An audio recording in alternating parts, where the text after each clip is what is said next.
Hello friends, मेरा नाम है उमैर सईद और आप देख रहे हैं मेरा चैनल न्यू एक्वेरियम हॉबी। ये मेरा 90 गैलन का टैंक है और ये नीचे 40 गैलन का सम फिल्टर है।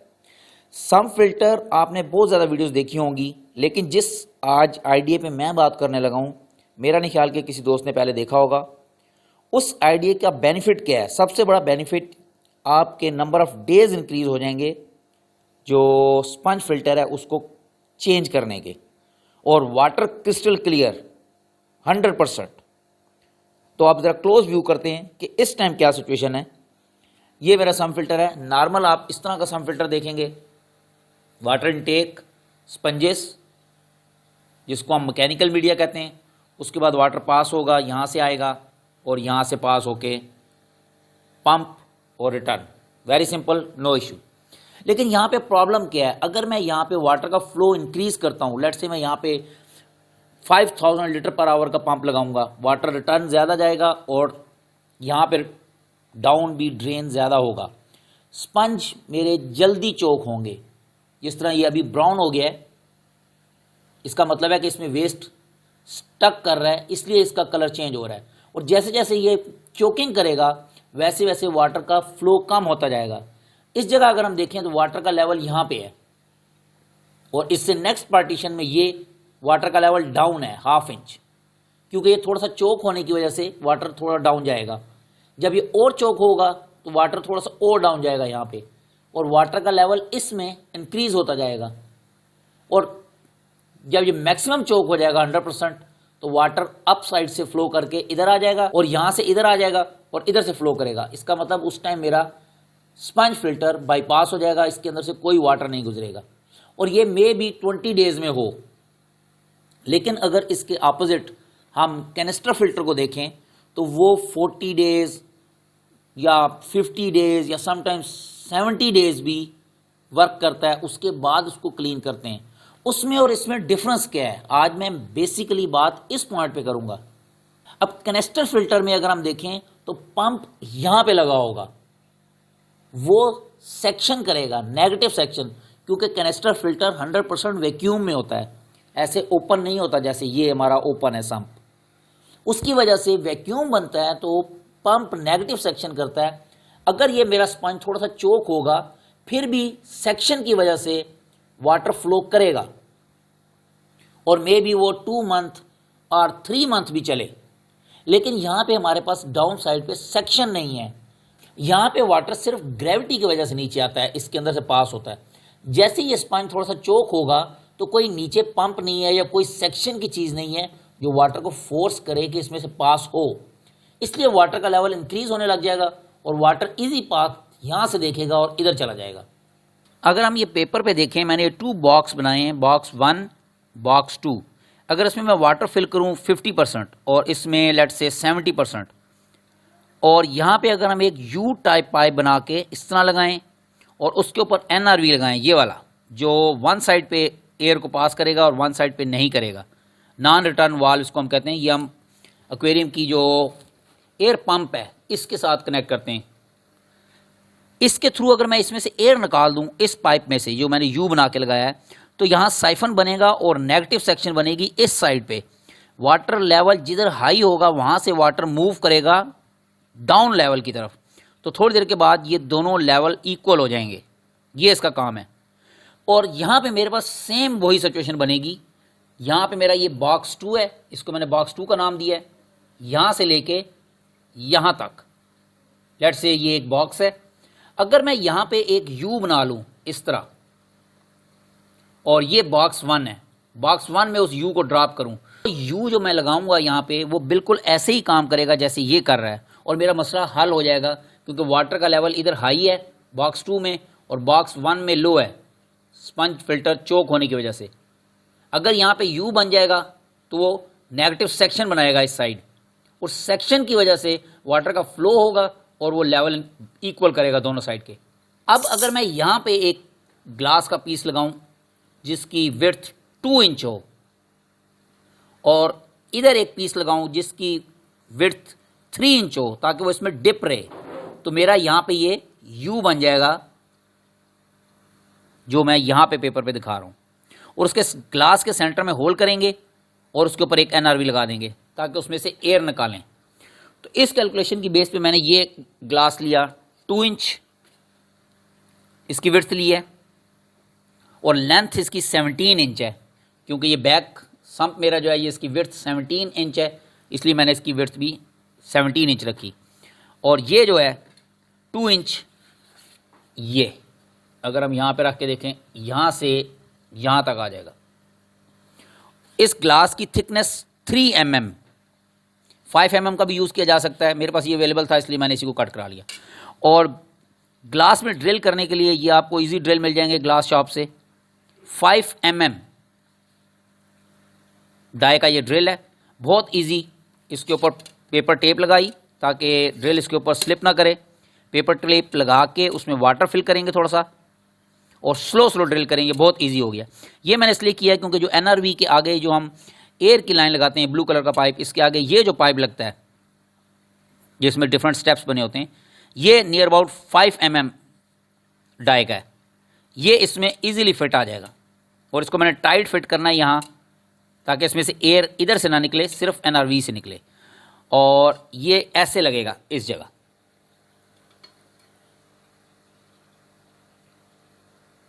अप साइड पे। और जो सेकंड ग्लास है सेम, लेकिन उसकी विड्थ 3 इंच, लेंथ वही 17 इंच है। इसमें होल नहीं किया, इसको मैं इनसाइड लगाऊंगा ऐसे, अप से डाउन, तो मेरी इस तरह पार्टीशन बनेगी। ये यहाँ पे मैंने सपोर्ट देने के लिए इसको ये पीस लगा दिए, एक ये और एक ये, क्योंकि ये 3 mm का ग्लास है, मे भी कोई हैवी चीज़ इसके ऊपर अगर मैं रखूँ तो ये डैमेज हो सकता है, इसलिए सपोर्ट दे दी ताकि ये ब्रेक ना हो। और यहाँ पे ये होल कर दिया है जिसमें मैं 5 mm डाई का पाइप लगाऊंगा और उसके ऊपर NRV कनेक्ट करेंगे। और इस सारे प्रोसेस में अब मेरा सम फिल्टर बंद है और फिशेस टैंक में, इसलिए मैंने यहाँ पे जो K1 मीडिया था वो सारा इसमें रखा है ताकि बेनिफिशियल बैक्टीरिया कम ना हो, बायो मीडिया होना चाहिए, अदरवाइज अमोनिया स्पाइक आ सकती है। और फिशेस को फीड कम कर दी है, मॉर्निंग, आफ्टरनून और नाइट 3 टाइम्स मैं इनको फीड डाल रहा था। मेड क्वांटिटी जो ये 1 मिनट और 2 मिनट में मैक्सिमम फिनिश करती हैं, लेकिन अब मैं इनको 1 टाइम डाल रहा हूँ 24 आवर में। वेस्ट कम होगा तो वो अमोनिया स्पाइक नहीं आएगी। फिर यहाँ पे एक हीटर भी रखना पड़ा क्योंकि हीटर मेरे सम फिल्टर में लगे हुए हैं और जैसे अब ये सम बंद है तो वाटर का टेम्परेचर फिर डाउन जाएगा। और अगर मैं यहाँ पे देखूँ मेरे पास सेंसर जो लगे हुए हैं उनके ऊपर टेम्परेचर आ रहा है इस टाइम 18 डिग्री वाटर का टेम्परेचर है इस टाइम इसका जो ये है। और जो ये हीटर है इसकी वजह से टैंक का जो टेम्परेचर है वो 28.3 है। एयर पंप भी मैंने अप साइड रख दिया, एक एक्स्ट्रा एयर लगा दी है क्योंकि वाटर की सर्कुलेशन रुकी हुई है बिल्कुल। एक ये पंप लगाया है स्मॉल, इसको ऑन रखा हुआ है ताकि वाटर में सर्कुलेशन रहे, अदरवाइज़ ये वाटर इधर से हॉट हो जाएगा और इस साइड पे हॉट नहीं होगा, अनबैलेंस हो जाएगा। थोड़ी सी सर्कुलेशन रहेगी तो वाटर कंटिन्यू मूवमेंट की वजह से सेम टेम्परेचर रहेगा पूरे टैंक में। यहाँ पे मैंने मॉडिफाई कर दिया, पंप को भी NS803 मैंने लगाया हुआ था 3 पंप क्योंकि उसका वाटर फ्लो कम है। और ये मैंने न्यू पंप अरेंज कर लिया सनसन JDP 6000, इसके बेस्ट रिजल्ट हैं। इसकी मैं सेपरेट वीडियो बनाऊंगा, कोई भी मेरा दोस्त वहाँ से देख सकता है। और इसी प्रोसेस में मेरा ये बैक ग्लास भी ब्रेक हो गया ये वाला, और इस पर मैंने फिर ये ग्लास का पीस लगाया 3 mm का, इसकी भी मैं सेपरेट वीडियो बनाऊंगा। और अभी ये भी ड्राई हो रहा है और इस सारे प्रोसेस में मुझे टैंक भी एम्प्टी करना पड़ा क्योंकि फ़िशेज़ मेरी डेंजरस हो सकती थी क्योंकि वाटर भी लीकेज हो गई। और फिर इसलिए मैंने ये सारा कुछ 1 टाइम में कर लिया, ये भी लगा दिया और पंप भी चेंज कर दिया और बैक ग्लास भी रिपेयर कर दिया। और अभी 3-4 डेज़ के बाद मैं इसको रेडी करूँगा और फिर हम नेक्स्ट रिज़ल्ट देखेंगे इसके क्या आएंगे। और डाउन साइड पे मैंने इसमें ये एक नेट लगा दिया है जो हम एक्वेरियम के अंदर पार्टीशन करने के लिए जो मैश लगाते हैं, ये वो है। नियर अबाउट 1 इंच इसकी विड्थ बनती है और इसको मैंने इनसाइड रख के यहाँ पे स्लो स्लो सिलिकॉन लगा के इसको फिक्स कर दिया। ये प्लास्टिक के पीस इस वजह से लगाएं ताकि वाटर इजीली डाउन चला जाए, इसमें मैक्सिमम होल है बिग, लेकिन जब पंप ऑफ होगा तो वाटर का लेवल इंक्रीज़ होगा। तो जो मेरा K1 मीडिया है वो इसमें इनसाइड ना जाए यहाँ से, ये उसको रोकेगा इस जगह पे और जैसे ही वाटर का फ्लो आएगा नीचे जाएगा फ्लो तो उनको सर्कुलेट करेगा। 4 डेज़ गुजर गए और ये सिलिकॉन 100% ड्राई हो चुकी है और आज मैं इसमें वाटर फिल कर, वाटर का लेवल बॉक्स 2 में यहाँ तक है, ये नज़र आ रहा है हमें, और बॉक्स 1 में डाउन है। और यहाँ पे मैंने ये पाइप लगाया और टैंक से मैं वाटर इसमें अब ऐड कर रहा हूँ। अगर मैं यहाँ पे इसको क्लोज कर दूँ तो फिर यहाँ पे एयर वेंट नहीं होगी, एयर वेंट नहीं होगी तो वाटर इसमें नहीं जाएगा, ये लेवल नीचे रहेगा इतना और वाटर यहाँ पे हाई होगा। अगर यहाँ पे भी वाटर इनसाइड गया इसका मतलब कि ये जो मैंने सिलिकॉन लगाई है ये प्रॉपर नहीं लगी, कहीं से भी एयर लीक हो रही है और इसको दोबारा से फिर ज्वाइन करना पड़ेगा क्योंकि इसको हमने वैक्यूम बनाना है, इसको 100% एयर टाइट होना चाहिए। अब मैं पंप ऑन करूँगा और फिर हम देखते हैं वाटर लेवल कहाँ जाता है। स्टार्ट। ये पंप ऑन हो गया। इस टाइम वाटर यहाँ पे भी इंक्रीज़ हो रहा है और इधर भी इंक्रीज़ हो रहा है क्योंकि सेम जगह पे लेवल जा रहा है। और अब अगर मैं इस होल को क्लोज कर दूँ, ये मैंने क्लोज कर दिया फिंगर रख के, अब अगर हम देखें तो सिर्फ बॉक्स 1 में वाटर का लेवल इंक्रीज़ हो रहा है और बॉक्स के साथ जो जगह है वहाँ पे वाटर का लेवल इंक्रीज़ नहीं हो रहा, वो डाउन रह रहा है क्योंकि वहाँ पे हमारी एयर ट्रैप हो गई है। और ये मेरा वाटर का लेवल थोड़ा सा डाउन हो गया यहाँ पे, इसलिए ये वाटर आना बंद हो गया, लेकिन फिर भी यहाँ पे हमारा वाटर नीचे है। इसका मतलब कि ये 100% एयर टाइट है जो मैंने इसको जॉइंट किया है। अब अगर मैं फिंगर को रिमूव कर दूं तो अब ये दोनों साइडें इक्वल हो जाएंगी क्योंकि यहाँ से एयर वेंट हो रही है आउटसाइड और ये इक्वल हो गए हैं दोनों। ये मैंने मैक्सिमम वाटर फिल कर लिया है हाई लेवल तक और यहाँ पे एनआरवी लगा दिया क्योंकि इसमें मैक्सिमम वाटर फिल हो चुका था, इस ग्लास में एयर मैक्सिमम वेंट हो चुकी थी। अब एनआरवी लगाने से एयर इनसाइड नहीं जाएगी क्योंकि एनआरवी अप साइड पे एयर सिर्फ निकालेगा, इसलिए एनआरवी लगाते हैं ताकि एक साइड पे एयर जाए या वाटर जो भी है। अब एयर सिर्फ ऊपर की तरफ निकल सकती है और सारी निकलने के बाद अब मैंने एनआरवी लगा दिया और उसके बाद इसके ऊपर ये प्लास्टिक का एक कवर भी कर दिया ताकि 100% श्योर हो कि यहाँ से एयर ना जाए। अब जैसे ही मैं वाटर को पंप को चलाऊँगा वाटर का लेवल डाउन जाएगा, लेकिन ए यू बन गया। अब यहाँ पे साइफन बना रहेगा और इस बॉक्स 2 का लेवल और बॉक्स 1 का लेवल बिल्कुल बराबर रहेगा। ये लेवल डाउन आ गया लेकिन ये भी बराबर है, ये वो यू बन गया है ऐसे, और दोनों लेवल बराबर हैं, ये भी और ये भी। बॉक्स 1 और बॉक्स 2 सेम लेवल पे हैं दोनों।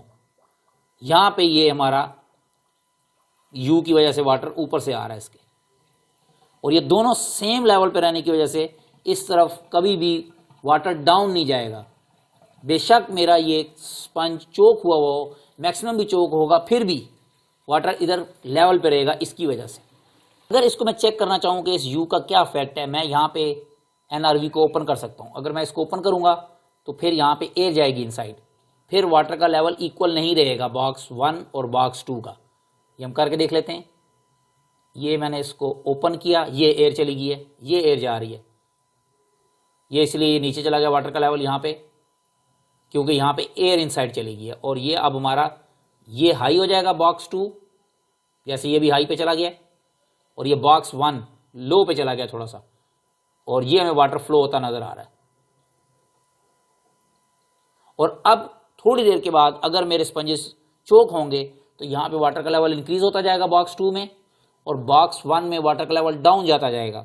उस वजह से मुझे इनको क्लीन करना पड़ेगा 20 डेज़ के बाद या 25 डेज़ के बाद। ये डिफरेंस है, 1 इंच नियर अबाउट डिफरेंस आ गया दोनों में, बॉक्स 1 और बॉक्स 2 में। अब यहाँ पे 2 ऑप्शन है, फर्स्ट एनआरवी को मैं लगाऊं और कोई भी ऐसा ही एयर का पाइप लेके उससे माउथ से साइफन बना के नेगेटिव सेक्शन करके एयर निकालें, या सेकंड मैं पंप को ऑफ कर दूं। ये पंप जैसे ही ऑफ होगा वाटर का लेवल इंक्रीज़ होगा, ये ओपन होने की वजह से इसमें से एयर निकलेगी और ये वाटर का लेवल दोनों साइड पे इंक्रीज़ होता जाएगा क्योंकि एयर इस होल से निकल रही है बाहर, ये इसलिए इक्वल हो गया है बिल्कुल। जैसे ये इससे ऊपर फुल हो जाए बिल्कुल इक्वल, यहाँ तक जहाँ पे था ये पहले, ये हमें नज़र आ रहा है यहाँ पे, ये भी बिल्कुल क्लोज इसीलिए हो गया क्योंकि एयर निकल गई है यहाँ से। अब मैं इसको एनआरवी को दोबारा लगा दूंगा ताकि नेक्स्ट टाइम जब पंप चलेगा तो फिर यहाँ से एयर नहीं जाएगी और ये फिर हमारा साइफन बना रहेगा इस यू में। ये इससे ऊपर आ गया। अब यहाँ पे आप इसको एनआरवी को लगा देते हैं इस तरह टाइट करके, ये लग गया। अब मैं पंप को ऑन कर लेता हूँ फिर, तो अब हमारा वाटर फिर यू की वजह से इक्वल हो जाएगा। थैंक्स गॉड ये बेस्ट रिजल्ट आए जैसे मैं चाह रहा था वैसे। अब मैं इसको इस तरह चलने दूंगा और इसमें मैं ये K1 मीडिया अपना ऐड कर दूंगा जो मैंने आप साइड पे रखा हुआ है। ये मैंने K1 रिंग्स ऐड कर दिए यहाँ पे जो मैंने टैंक में रखे हुए थे, और ये ब्लू वाले न्यू ऐड किए, इस वजह से ये मूवमेंट इनकी कम है। और इस साइड पे ये एयर की लाइन भी लगा दी है, होपफुली कि ये 1 और 2 डेज़ में मूवमेंट स्टार्ट कर देंगे। लेकिन जो वाटर का लेवल है वो बॉक्स 1 में ये है और बॉक्स 2 में ये है, बिल्कुल बराबर है।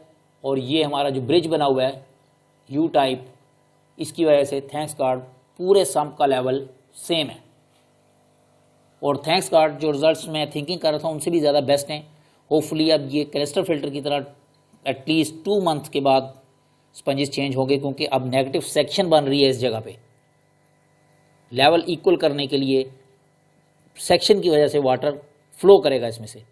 अभी नियर अबाउट 2 वीक्स के बाद मैंने ये अपना टैंक दोबारा रेडी किया है और अभी फ्लो चलाया है। ये डस्ट इसमें फ्लाई कर रही है, ये होपफुली अभी क्लीन हो जाएगी थोड़ी देर में, और आफ्टर 1 और 2 डेज़ के बाद मैं इसमें अपनी फिशेज़ नॉर्मल डाल दूंगा। आई होप ये वीडियो किसी दोस्त की हेल्प करेगी। स्टिल अगर कोई मैंने मिस्टेक की हो तो काइंडली मुझे कमेंट्स में ज़रूर बताएं ताकि मैं उसको करेक्ट कर सकूँ। Thanks for watching, take care, bye bye.